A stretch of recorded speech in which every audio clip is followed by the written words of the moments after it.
XRP पर एक और MCO अपडेट में आपका स्वागत है। XRP चार्ट पर कीमत अभी भी इस पहले से बताई गई सीमा में है।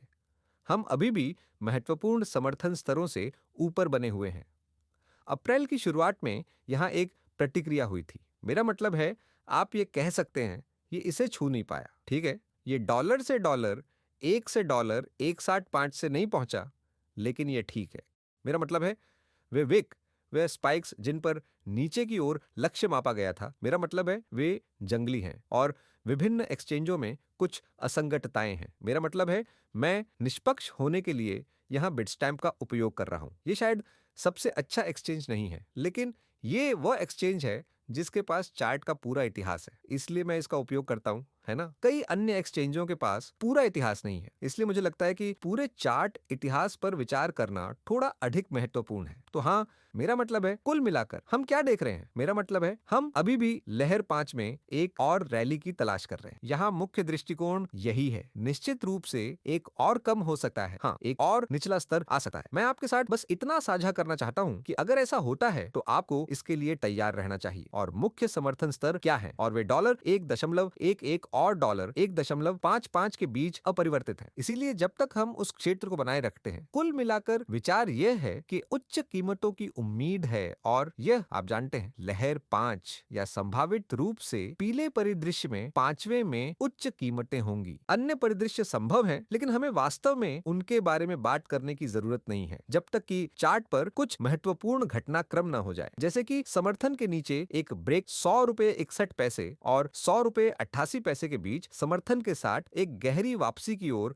ध्यान केंद्रित करेगा। यह ऊपर की ओर एक वैकल्पिक परिदृश्य होगा। यदि यह 5वीं लहर है जो ऊपर की ओर खुल रही है, तो हमें आपको यह बताना चाहिए कि हमें सबसे पहले $3.30 से ऊपर एक ब्रेक देखना चाहिए, जनवरी से पिछले स्विंग हाई, और फिर $5 से $5.65 तक की रैली हो सकती है। यह सिर्फ उन लोगों के लिए है जो संदर्भ में रुचि रखते हैं। आइए छोटी समय सीमा पर नजर डालें। यहाँ छोटी समय सीमा पर मैं उस परिदृश्य के दो रूपों पर नजर रख रहा हूं, आप कह सकते हैं। मैंने आपको पिछले दिनों में समझाया था कि मैंने पिछले हफ्ते, जिसके दौरान ज्यादा कुछ नहीं हुआ, यह समझाने में बिताया कि बाजार किसी भी आवेगपूर्ण तरीके से नहीं गिरा है।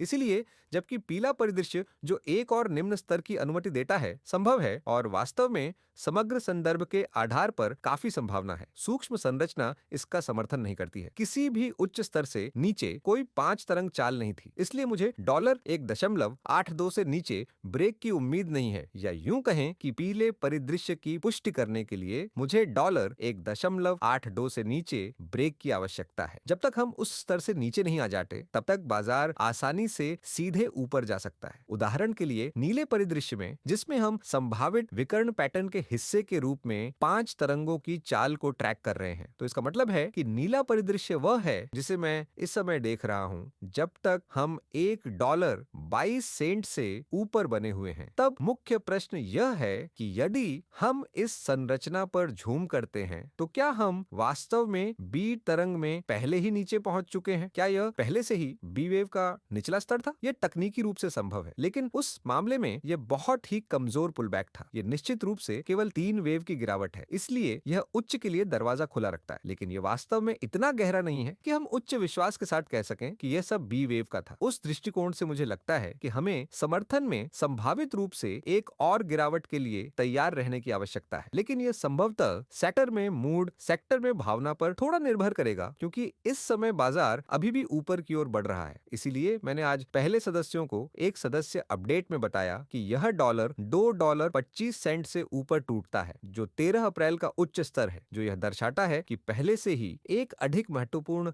निम्न स्तर बन चुका है। तब तक मैं देखूंगा, या कम से कम मैं समर्थन में एक और गिरावट के लिए तैयार रहूंगा। यह सबसे अच्छा लगेगा, लेकिन कभी कभी बाजार कम संभावना वाला रास्ता अपनाता है। इसीलिए माइक्रो स्ट्रक्चर से ज्यादा महत्वपूर्ण वास्तव में जॉन है, और हम $1.82 के स्तर से नीचे नहीं टूटे हैं। हैं, जो कि फिबोनाची जोन की निचली सीमा को दर्शाता है, जिसका मतलब है कि कुल मिलाकर उस स्तर के मुकाबले फोकस उच्च कीमतों पर हो सकता है, जिसका मतलब यह भी है कि ऊपर जाने से पहले एक और गिरावट के लिए अभी भी बहुत जगह है। इसलिए मैं बस इसके बारे में सतर्क रहूंगा और $2.06 के स्तर से नीचे एक ब्रेक की जरूरत है, जो यह सुझाव देता है कि सी वेव नीचे वास्तव में सामने आ रहा है। तब तक हम आसानी से और अधिक सीधे ऊपर जा सकते हैं, लेकिन यहाँ बहुत स्पष्टता नहीं है। हाँ, बस बहुत स्पष्टता नहीं है। कुल मिलाकर एक हफ्ते पहले बाजार के यहाँ शीर्ष पर पहुंचने के बाद से बहुत कुछ नहीं हुआ। ये एक आरपी के बारे में अपडेट है। उम्मीद है कि आपको अपडेट पसंद आया होगा। अगर आपको पसंद आया है तो कृपया लाइक बटन दबाएं, कमेंट और सब्सक्राइब करें।